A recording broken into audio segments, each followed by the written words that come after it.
Halo semuanya, salam sehat, salam sejahtera untuk kita semua.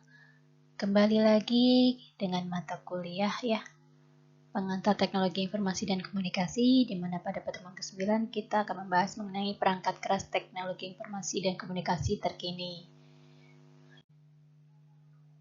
Oke, sekarang kita masuk kepada input device.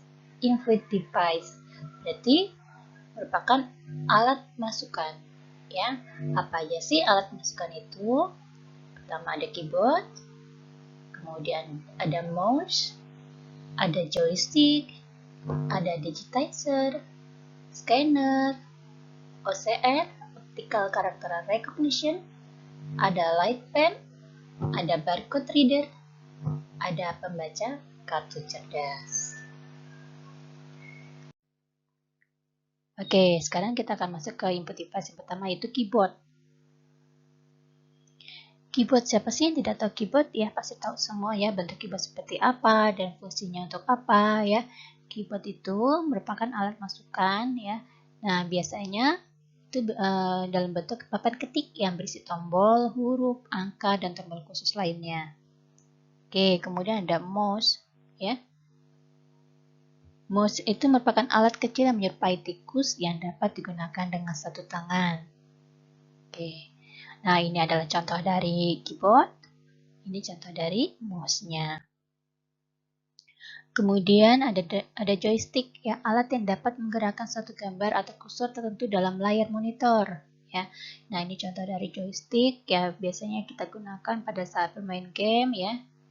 Kemudian ada digitizer, itu di mana alat ini menggunakan pena elektronik atau alat salin semacam mouse yang disebut pub untuk mengubah gambar dan foto ke dalam bentuk data digital. Oke, nah ini contoh dari digitizer-nya. Nah, alat input device lainnya yaitu ada scanner, ya. Alat yang digunakan untuk memasukkan gambar, grafik, dan teks ke dalam memori, ya.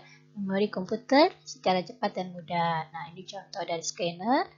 Ya, biasanya dilengkapi dengan kabel adaptor dan kabel paralel koneksi dari PC ke scannernya. Nah, ada OCR, ya, Optical Character Recognition. Nah, teknik ini digunakan untuk mengubah gambar berisi teks, baik itu hasil ketik dari mesin ketik, cetakan komputer, ataupun tulisan tangan, ya, menjadi teks yang dapat diolah kembali di komputer. Oke, nah ini adalah proses kerja dari OCR, ya. Biasanya dia membaca dari form, ya, dari kertas khusus, ya. Kemudian scan.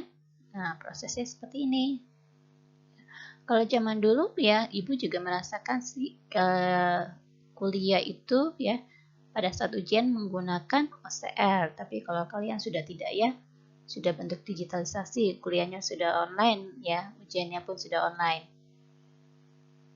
Bisa dikerjakan dengan menggunakan sebuah device seperti laptop ya, atau menggunakan tablet yang sesuai. Kemudian input device yang ketujuh yaitu ada light pen, di mana digunakan untuk memasukkan data dalam bentuk grafik ke dalam komputer. Ya, data di sini dimasukkan dengan cara melukiskan pena pada suatu media. Nah, ini contoh dari light pen. Kemudian yang ke-8 itu ada barcode reader. Ya, pola garis-garis hitam putih yang umum dijumpai ya pada barang-barang yang dijual di toko-toko swalayan. Ya, kalian biasanya suka lihat ya ada kode barcode ya di setiap barang. Nah, nanti itu kode barcode itu kan dibaca menggunakan barcode reader. Nah, ini yang namanya dengan barcode reader. Nah, kemudian ke-9 yaitu ada pembaca kartu cerdas ya. Sebuah komputer berukuran kecil karena dilengkapi dengan chip yang mengandung prosesor, RAM, ROM, dan biasanya digunakan untuk menyimpan data pasien dan data nasabah ya. Nah, ini contoh dari alat pembaca kartu cerdasnya. Seperti ini. Jadi, dia dimasukkan sini dia akan membaca.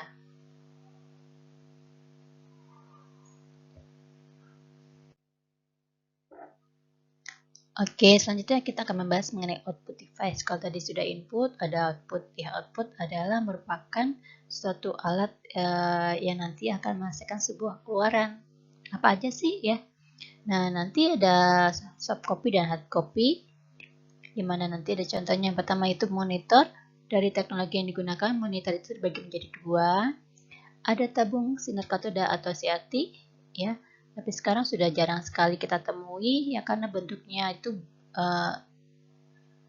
berat ya pastinya. Berat dan memakan tempat. Beda dengan kalau LCD, dia bentuknya lebih slim, ya. LCD liquid crystal display. Nah, ini ada contoh dari LCD seperti ini. Kemudian ini adalah bentuk dari LED-nya. Ya. Oke, output device yang kedua yaitu ada speaker, ya. Siapa yang tidak tahu speaker pasti tahu semua ya bentukannya seperti apa. Nah, fungsinya itu untuk mengeluarkan suara. Nah, ini contoh dari speakernya. Kemudian yang ketiga ada flat panel display, ya. Merupakan display atau tampilan yang menggunakan LCD. LCD tidak mengeluarkan sinar seperti pada CRT, di mana panel display di sini selain menggunakan LCD, ada juga yang menggunakan campuran gas neon dan argon yang diisikan di antara lempengan kaca pipi berbentuk layar. Nah, ini contohnya ya.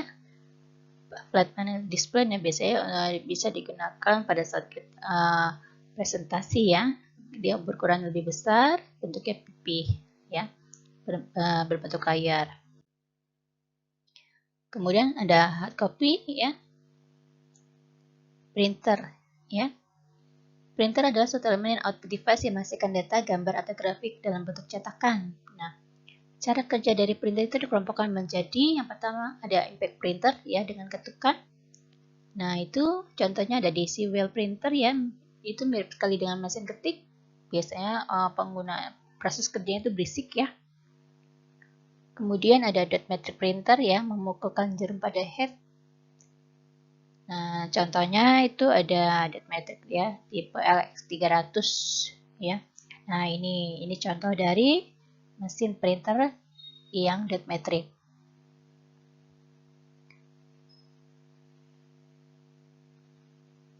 Biasanya di sini kalau itu digunakan masih di kantor-kantor ya untuk pembuatan apa namanya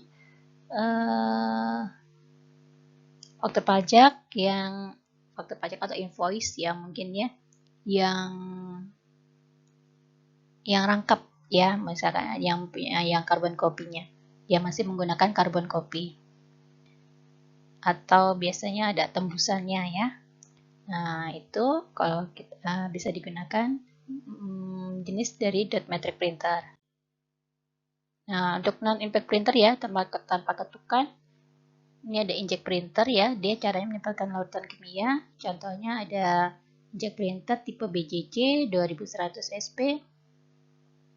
Nah, ini biasanya bentuknya seperti ini. Ini seringkali digunakan ya, terutama kalau mahasiswa di rumah ya, yang mau mengerjakan tugas itu biasanya rata-rata menggunakan bentuknya inkjet printer.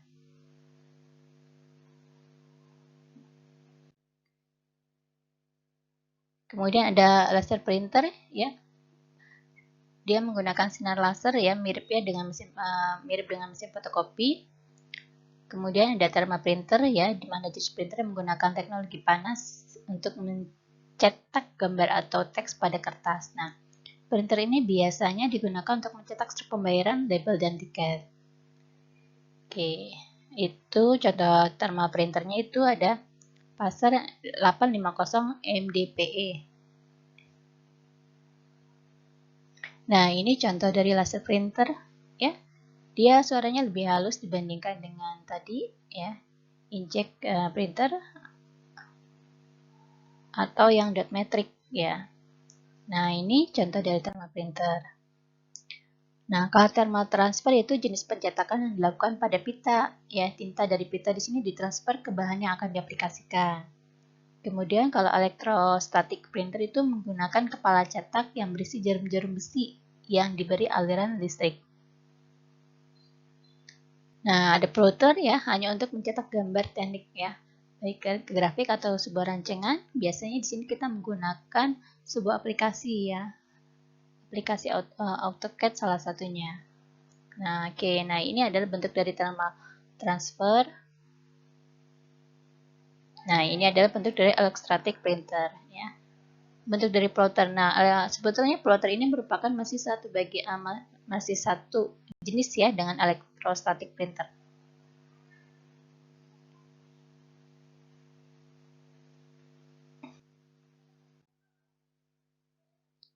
Oke, sekarang kita masuk ke peralatan input output ya. Yang pertama yaitu ada modem, modulator, demodulator ya, di mana fungsinya adalah mengubah sinyal analog menjadi digital dan sebaliknya. Nah, di sini diperlukan untuk komunikasi data ya. Nah, ini contoh dari modem nih ya. Oke, ya, ini juga seperti ini.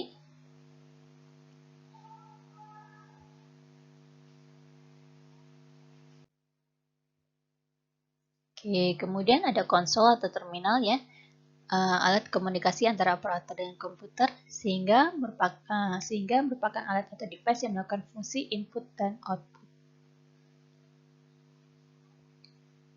Kemudian ada card reader yang merupakan alat yang dapat membaca kartu plong atau punch card. Kombinasi lubang yang terdapat pada kartu di sini diartikan card reader sebagai suatu simbol yang dapat dimengerti oleh komputer. Nah, ini contoh dari konsol. Ini adalah dari card readernya. Oke, kemudian ada disk drive, ya penggerak piringan.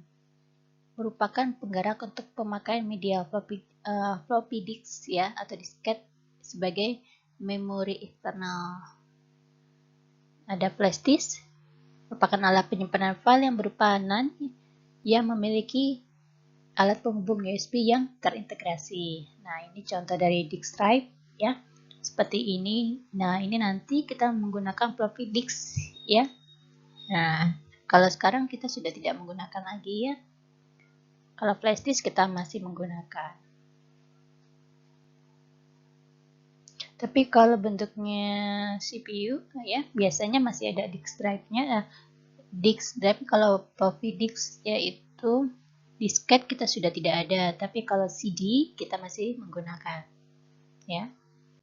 Masih ada yang menggunakan. Kemudian memory card, ada tape drive ya, bersama dengan disk drive, tetapi untuk media tape-nya atau di sini dia menggunakan pita. Kemudian ada disk drive ya, D drive yaitu merupakan penggerak untuk pemakaian media compact disk ya atau CD.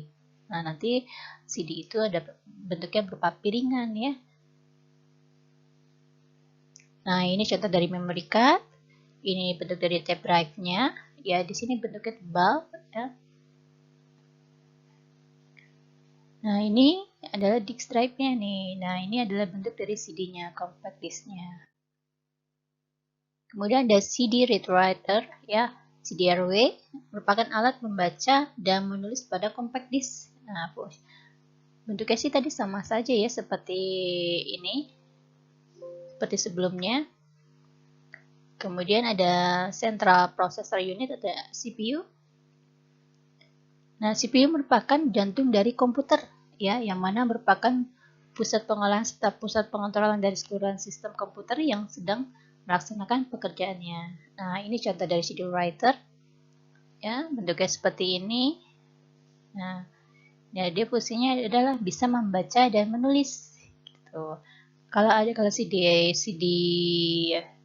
apa namanya tadi?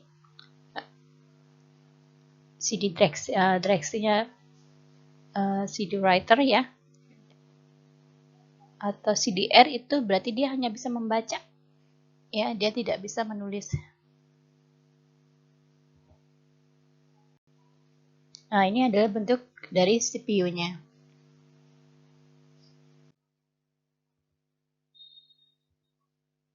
Nah, bagian-bagian dari CPU yang pertama ada arithmetic dan logical unit atau ALU. Ya, adalah bagian yang melaksanakan operasi perhitungan dan logika. Nah, ada control unit dan section, yaitu bagian yang bertugas untuk mengontrol dan mengkoordinir keseluruhan sistem komputer dalam melakukan pengolahan data, seperti mengontrol cara kerja input dan output, ya, device pelaksanaan tugas ALU-nya. Ada memori ya, storage-nya. Nah, merupakan alat penyimpanan data di mana memori atau storage ini adalah tempat menampung atau tempat menyimpan data ya, atau program yang merupakan suatu electronic filing cabinet ya dari hardware dalam suatu sistem komputer.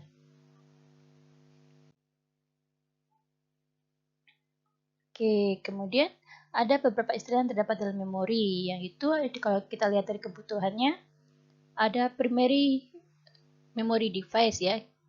Kalau dalam pemakaiannya itu merupakan suatu keharusan. Kalau secondary memory device itu bersifat tambahan saja. Nah, kalau dari letaknya, ada internal memory device ya. Dalam prosesor itu ada RAM dan ada ROM. Ke external memory device itu dilihat dari luar prosesor ya, kita bisa menggunakan disk ya atau tape. Nah, kemudian kalau dilihat dari isi memori, itu ada permanent memory device di mana isi tetap jika listrik mati ya. Itu disk, tape, dan ROM-nya. Nah, kemudian ada non permanent memory device. Nah, di sini isi bisa berubah jika listrik mati, yaitu ada RAM-nya ya, atau RAM, random access memory. Kalau ROM berarti read only memory.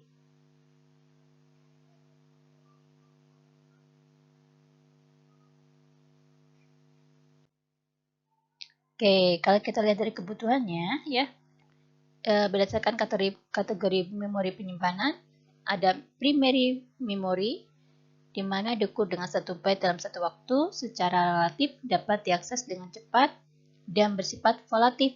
Ya, di sini informasi bisa saja hilang saat komputer dimatikan. Ya, contohnya ada static RAM, dynamic RAM, flash RAM, dan ROM. Nah, kalau kita gambarkan seperti ini, primary memory itu terbagi menjadi dua, ada RAM dan ROM. RAM itu ada static RAM-nya, ada dynamic RAM-nya. Nah, kalau ROM itu ada PROM, ada EPROM, dan double EPROM. Nah, kalau secondary memory itu diukur sebagai satu kumpulan dari bytes, ya, di mana waktu aksesnya itu lambat dan bersifat non-volatil. Nah, informasi tetap tersimpan ketika komputer dimatikan. Nah, memori di sini diterapkan di storage device. Oke, nah contohnya adalah hard disk.